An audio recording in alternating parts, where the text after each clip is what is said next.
Qari mill-ktieb tal-profeta Eżekjel.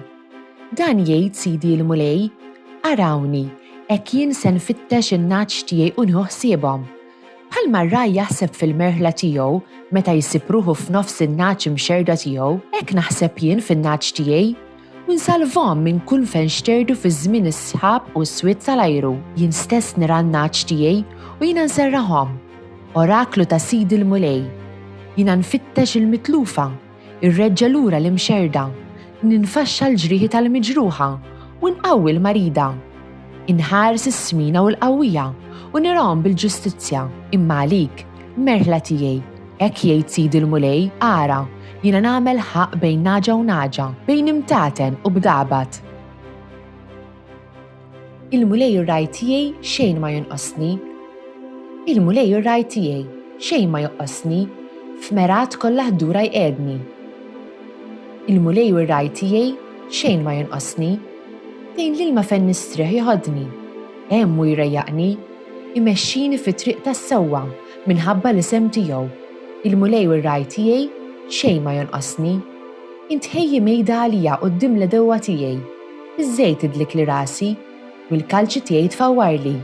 Il-Mulej ir-raj tiegħi xejn ma jonqosni. Miegħi iva jimxu t-tieba u l-ħniena, il-jiem kollha ta' ħajti u nammar f'dar il-Mulej sakemm indum ħaj. Il-Mulej ir-raj tiegħi xejn ma jonqosni. Qari mill-ewwel ittra ta' San Pawl Apostlu lill-Korintin. Puti, Kristu kien imqajjem tas-sew mill-imwiet, l-ewwel frott fost dawk li raqdu. Għaliex jekk permezz ta' bniedem feġġet il-mewt, bi bniedem ukoll isseħħ il-qawmien mill-imwiet, għax bħalma l-bnedmin kollha jmutu f'Adam, hekk il-koll jiksbu l-ħajja fi Kristu. Imma kulħadd skont kif imissu. Jibda l-ewwel frott li hu Kristu. Wara, dawk li huma ta' Kristu, f'jum il-miġja tiegħu, imbagħad it-tmiem meta Kristu jerħi s-saltna f'idejn Alla l-Missier, wara li jkun qeret kull ħakma u kull seta u kull qawwa. Għax jeħtieġ li hu jsaltan sa ma jqiegħed l-dewwa kollha taħt riġleħ, l-aħħar għadu li jinqered tkun il-mewt.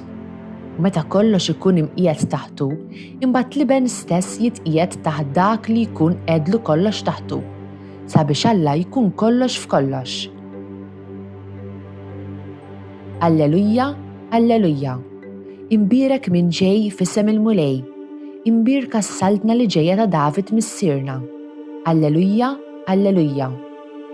Qari mill-Evanġelju skont San Mattew. F'dak iż-żmien, Ġesu qal lid-dixxipli tiegħu: Meta jiġi bin il-bniedem fil-glorja tiegħu u bl-anġli kollha miegħu, imbagħad joqogħdu fuq it-tron glorjuż tiegħu u qudiemu jinġabru l-ġnus kollha u jifridhom minn xulxin, bħalma r-raj jifred in-naċ mill-mos. In-naċ iqiegħdhom fuq il-lemin tiegħu u l-mos fuq ix-xellug. Imbagħad is-sultan jgħid lil dawk ta' fuq il-lemin tiegħu: Ejjew imberkin minn missieri, ħudu b'wirt tagħkom is-saltna li tħejjit għalikom sa mill-ħolqien tad-dinja, għax jien kont bil-ġuħ u tmajtuni, kont bil-għaġġ u sqejtuni, kont barrani u lqajtuni, kont qiegħri u libbistuni, kont marid u ġejtu tarawni, kont fil-ħabs u ġejtu iżżuruni. Imbagħad iweġbuh il-ġusti: Mulej, meta rajnik bil-ġuħ u tmajniek, jew bil-għaġġ u sqejniek? Meta rajnik barran u lqajniek, jew qiegħri u libbisniek?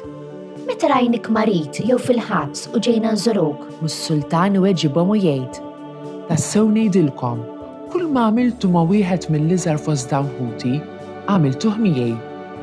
Imbagħad jgħid ukoll lil dawk ta' fuq ix-xellug: Morru minn qudiemi misħutin fin-nar ta' dejjem li tħejja x-xitan u għall-anġli tiegħu. Għax jien kont bil-ġuħ u ma tmajtunix, kont bil-għaġġ u ma sqejtunix, kont barrani u ma lqajtunix, kont qiegħri u ma libbistunix, kont marid u fil-ħabs u ma ġejtux iżżuruni. Imbagħad huma wkoll weġbuh: Mulej, meta rajnik bil-ġuħ, jew bil-għaġġ, jew barrani, jew qiegħri, jew marid, jew fil-ħabs, u aħna ma waqafniex miegħek? Iweġibhom imbagħad jgħidilhom: Tassew ngħidilkom, dak li ma għamiltux ma' wieħed minn dawk iż-żgħar anqas miegħi ma għamiltuh. U dawn imorru fid-dbatija ta' dejjem u l-ġusti fil-ħajja ta' dejjem. Illum hija s-solennità ta' Sidna Ġesu Kristu, sultan tal-ħolqien kollu. Dan l-aħħar ħadd tas-sena liturġika tal-Knisja u jum speċjali ħafna. Meta naħsbu fis-slaten jistgħu jiġuna f'moħħna l-kastelli tal-ħrejjef, jew forsi bil-kontra, mexxejja kefrin. Imma Kristu mhuwiex dak it-tip ta' sultan u mhux darba waħda f'art imbeda, mhuwiex tiran ħażin li jmexxi bil-vjolenza jew il-biża'. Ġesu hu r-raj tajjeb, il-gwida, il-feddej tagħna, dak li jagħtina l-mistrieħ u jfejjaq il-morda u l-midruba. Ġesu mhux interessat fis-seta tad-dinja jew il-politika, mhux qed ifittex min jammirah jew jagħtih l-unuri, huwa biss imħabba divina li taħdem għal ġid tagħna. Il-ġid tan-naċ imqarbin li faċilment jitilfu triqthom. Ġesu huwa wkoll l-imħallef tagħna fl-aħħar taż-żmien. In-naċ iqiegħdhom fuq il-lemin tiegħu u l-mos fuq ix-xelluk. Għalina, in-naċ fil-mos jistgħu jidhru ndaqs, imma fil-Vanġelu in-naċ huma dawk li jirtu s-saltna għax qdew lill-Alla billi jgħenu lil min kien fil-bżonn. Il-mos huma dawk li ma ħabbewx l-oħrajn u allura lanqas ħabbew lill-Alla. Kristu jridna ngħixu l-istess imħabba radikali tiegħu. Dik l-imħabba li waslitu sas-salib u fqih li mwietu lura. Imħabbitna għall-proxmu jew in-nuqqas tagħha f'din il-ħajja għandha konsegwenzi eterni. Mela fl-aħħar mill-aħħar, xi jfisser meta ngħidu li Ġesu hu sultan?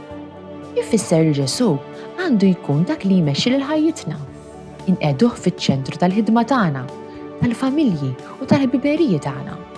U jgħidilna biex inħobbu lill-Alla u lil xulxin, hekk kif deħlin għal bidu tas-sena ġdida tal-Knisja u għal żmien l-Avvent nistgħu nimpenjaw ruħna mill-ġdid biex ngħixu ta' għaddejja tas-Sultan veru.